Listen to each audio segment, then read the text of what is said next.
Hi everyone, I'm Steve Henson. I'm the editor of the Pueblo Chieftain.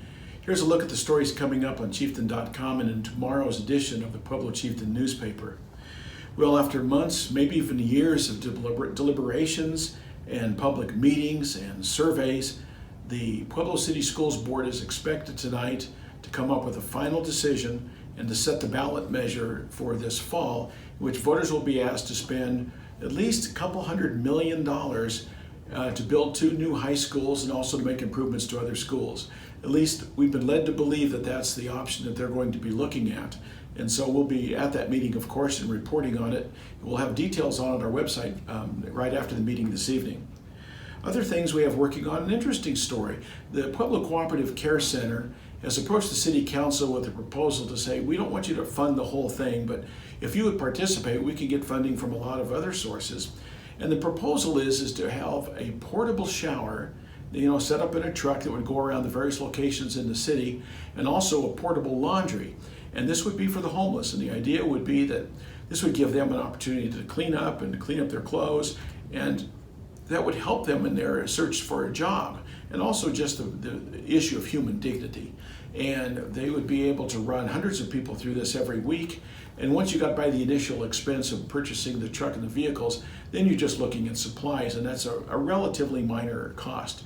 The council liked the idea and they want more information, and so that's a proposal that might take place.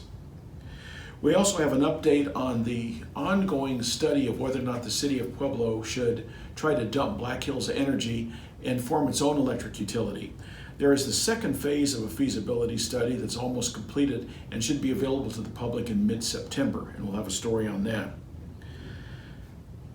We have an update on the lawsuit against Colorado Springs for having an inadequate storm sewer system, which means that whenever there's a heavy rain or snows or whatever, this extra water and moisture just pounds into the Fountain Creek, carrying all sorts of contaminants and soil and things down south to Pueblo. And also then it joins the Arkansas River and goes into the Arkansas Valley.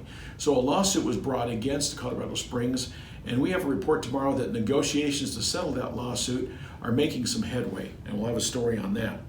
And then we have an interesting story. You take it for granted that nurses have the ability to do a lot of things. One of them, for example, to feed people that are disabled, perhaps have had a stroke, perhaps are elderly that have difficulty in accepting food. Maybe they have glaucoma, maybe they have a lost vision in one eye, and it's difficult for them to eat.